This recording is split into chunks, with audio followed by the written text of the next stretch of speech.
Baik, Assalamualaikum warahmatullahi wabarakatuh. Selamat malam semuanya. Sebelumnya saya ucapkan terima kasih kepada teman-teman semua yang telah menyempatkan waktunya untuk hadir pada pemaparan materi kali ini. Perkenalkan, nama saya Hulwana Nisa Urashidah. Di sini saya akan memaparkan materi tentang pemodelan dalam mata kuliah Sistem Pendukung Keputusan yang diampu oleh Bapak Khairul Fajri Ilahi, MKOM. Eh, Selanjutnya, sebelum masuk ke dalam materi pembahasan, saya akan memperkenalkan teman-teman yang hadir pada pemaparan materi kali ini. Yang pertama ada Tio Andrian, yang kedua ada Husnita, yang ketiga Irfan Sinaga, yang mana mereka merupakan mahasiswa jurusan Sistem Informasi Angkatan 2023 di Universitas Riau. Baiklah, langsung masuk ke pembahasan materi.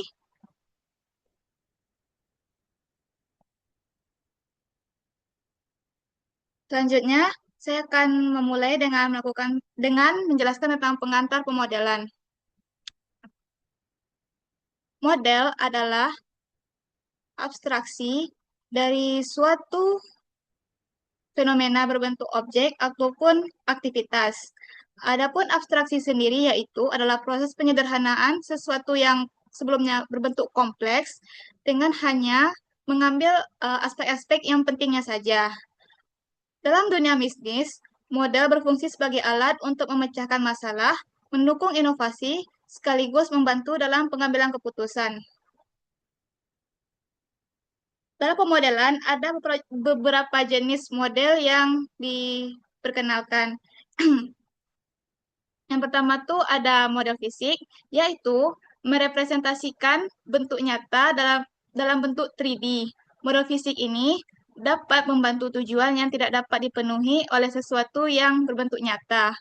Model ini mudah untuk dipahami karena menyerupai bentuk aslinya dengan ukuran yang lebih diperkecil.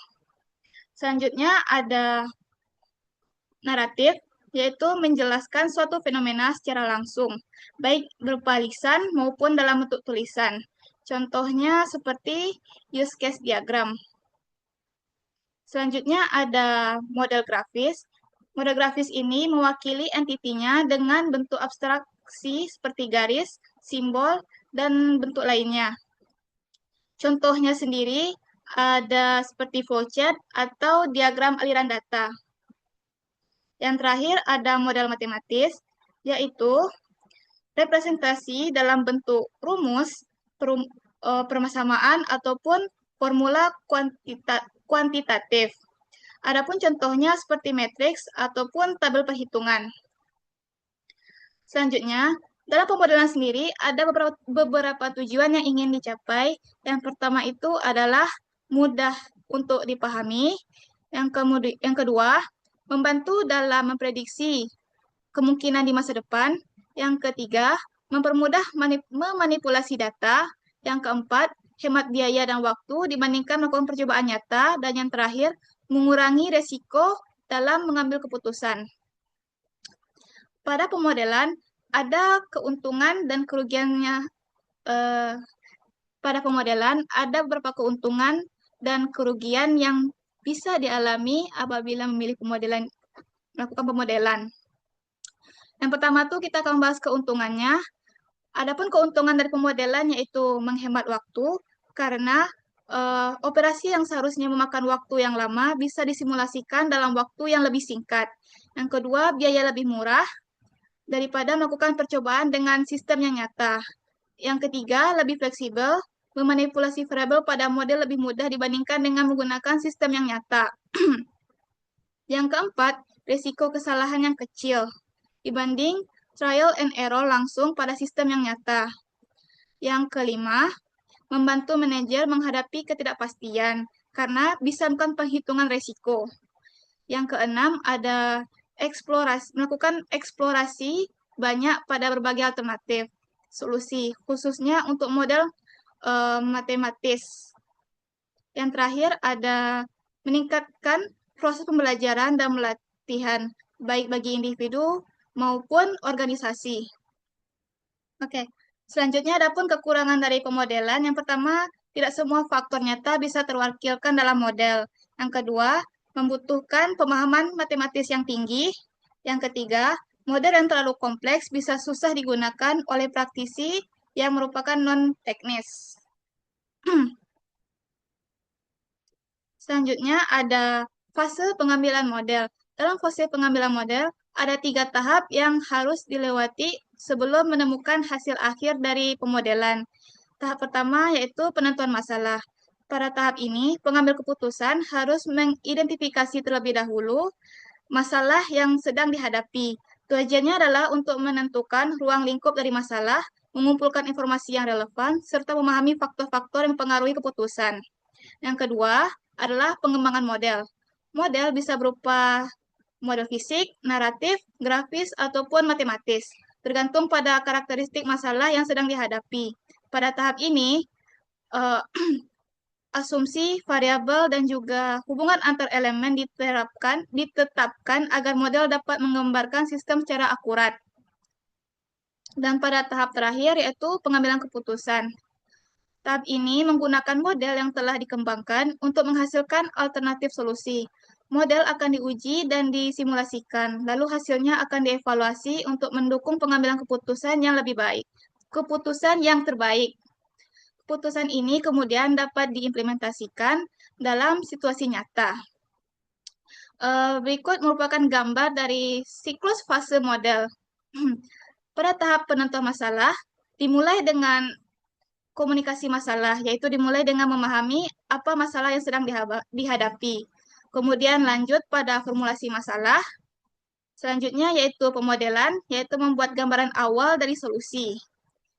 Selanjutnya, penerapan sistem dan tujuannya, yaitu menentukan batasan sistem dan apa yang ingin dicapai. Tahap selanjutnya yaitu masuk pada tahap pengembangan model, dimulai dengan model konseptual. Selanjutnya ada model komunikatif, yaitu membuat model agar bisa dipahami oleh orang lain. Selanjutnya, pemrograman model, mengubah model menjadi bentuk yang bisa dijalankan menggunakan komputer. Lanjut, model eksperimental, yaitu melakukan uji coba atau simulasi dengan model yang sudah dibuat tadi. Kemudian pada tahap akhir akan muncul hasil dari model tersebut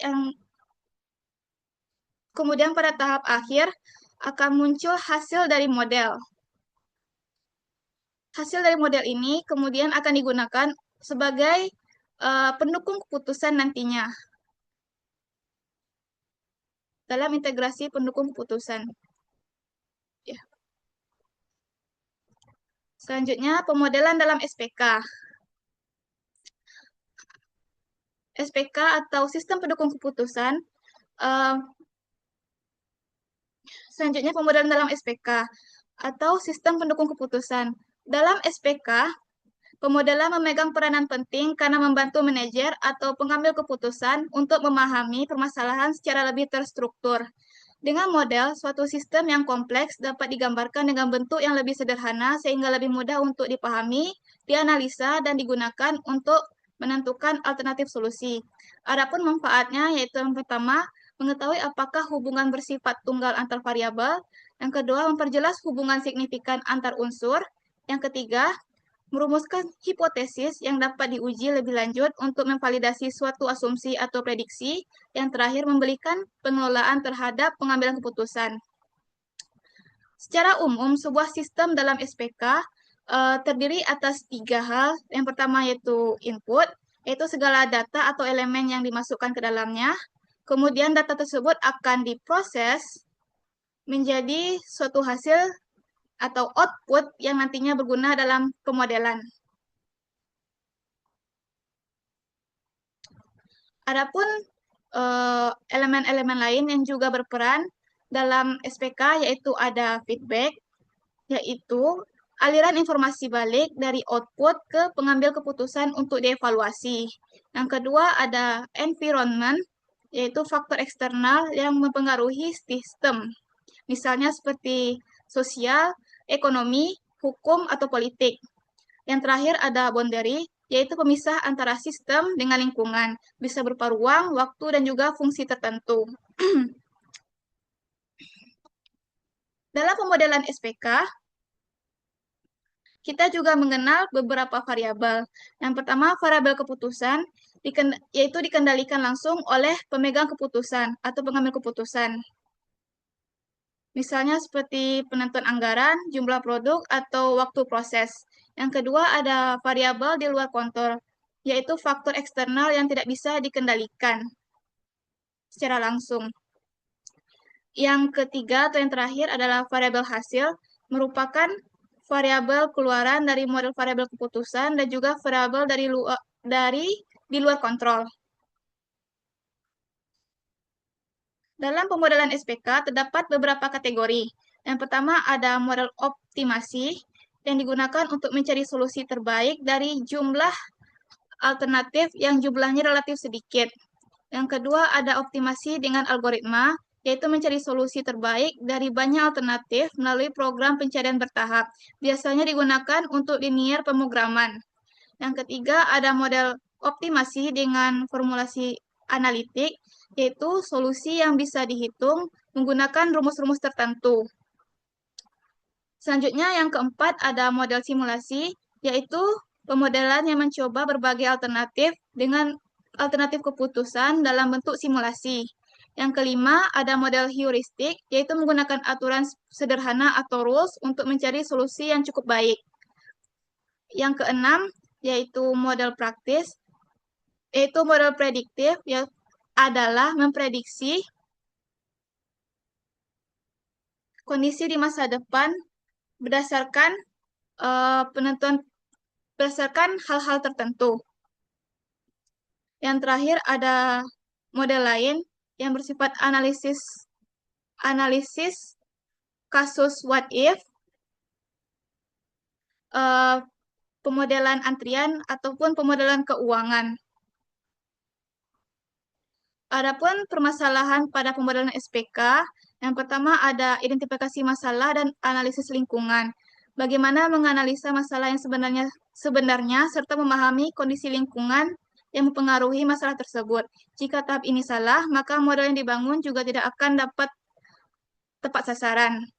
Yang kedua, identifikasi variabel.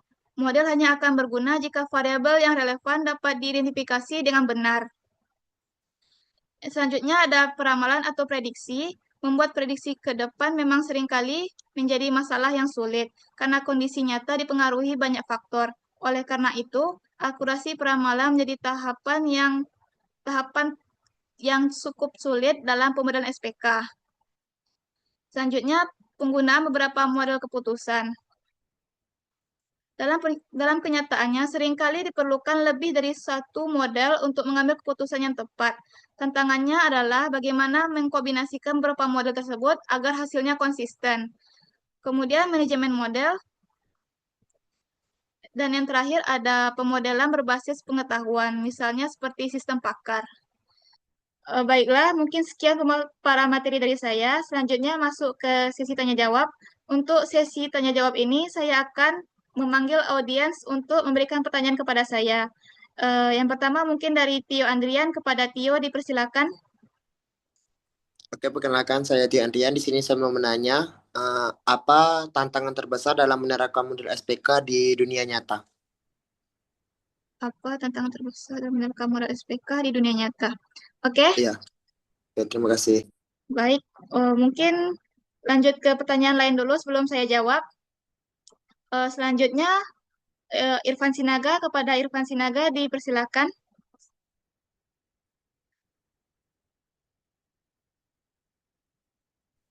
Baiklah, saya izin bertanya. Saya ingin bertanya mengenai bagaimana cara kita memastikan hasil model dapat dipercaya sebelum kita memakai model tersebut untuk membuat keputusan.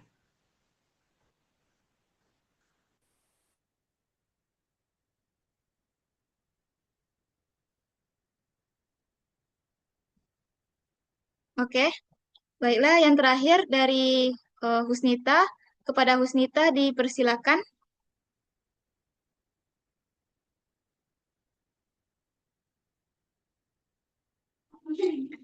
Baik, izin bertanya kepada penyaji. Dalam konteks pengambilan keputusan, kapan sebaiknya sebuah perusahaan menggunakan model prediktif dan apa keuntungan yang bisa diperoleh dari penggunaan model tersebut? Sekian pertanyaan dari saya. Model prediktif dan keuntungan yang bisa diperoleh.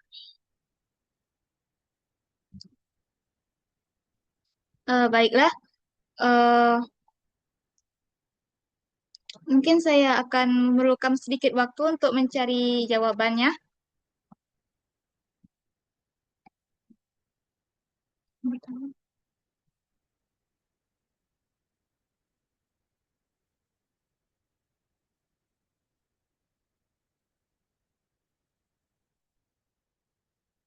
Baiklah, saya akan menjawab pertanyaan dari Tio dahulu, yaitu tantangan terbesar dalam penerapan SPK di dunia nyata.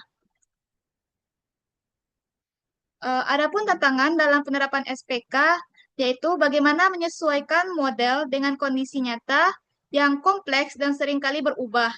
Tidak semua faktor dunia nyata yang bisa direpresentasikan dalam model, sehingga kadang hasilnya tidak akurat, kurang akurat. Selain itu, keterbatasan data juga membuat model sulit untuk diandalkan. Tantangan lainnya adalah pemahaman pengguna. Jika model terlalu rumit, pengambilan keputusan yang bukan ahli teknis bisa kesulitan dalam pemakaian model. Untuk mengatasi hal ini, perusahaan perlu melakukan validasi model dengan data yang nyata, menyederhanakan model agar mudah untuk dipahami, serta memastikan adanya kolaborasi antara ahli teknis dengan manajer bisnis. Dengan begitu, model bisa lebih relevan, praktis, dan benar-benar bermanfaat dalam mendukung keputusan. Mungkin sekian dari saya. Apakah cukup, Tio?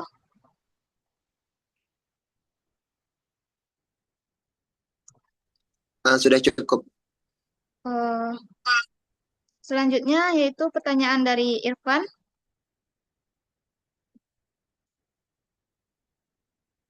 Pertanyaannya yaitu, bagaimana memastikan agar model bisa dipercaya sebelum dipakai untuk mendukung keputusan?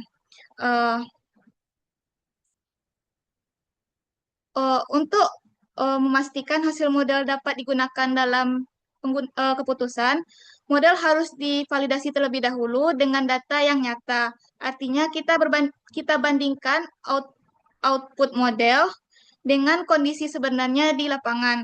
Kalau hasilnya mirip atau sesuai, maka model bisa dianggap valid. Selain itu, model juga perlu diuji berulang kali dengan berbagai skenario agar hasilnya konsisten. Dengan validasi dan uji coba ini, barulah model bisa dipakai dipakai untuk pendukung keputusan. Mungkin sekian jawaban dari saya. Bagaimana, Irfan?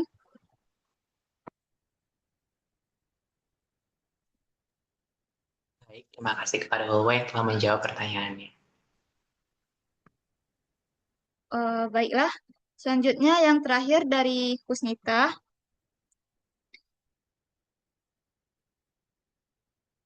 Pertanyaannya yaitu, kapan sebaiknya menggunakan model prediktif dan apa keuntungan yang bisa diperoleh?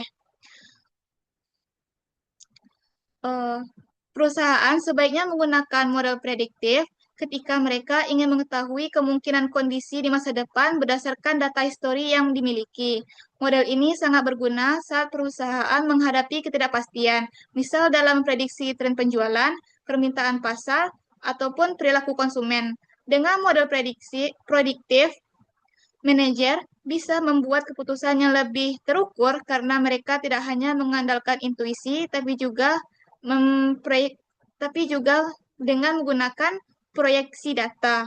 Keuntungan utamanya adalah perusahaan bisa mempersiapkan strategi lebih awal, mengurangi resiko kerugian, serta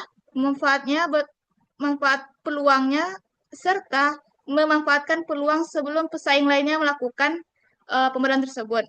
Adapun contohnya seperti perusahaan retail menggunakan model prediktif untuk memperkirakan produk pada produk apa yang paling laku di musim-musim tertentu. Baiklah, bagaimana Usnita? Apakah jawabannya cukup?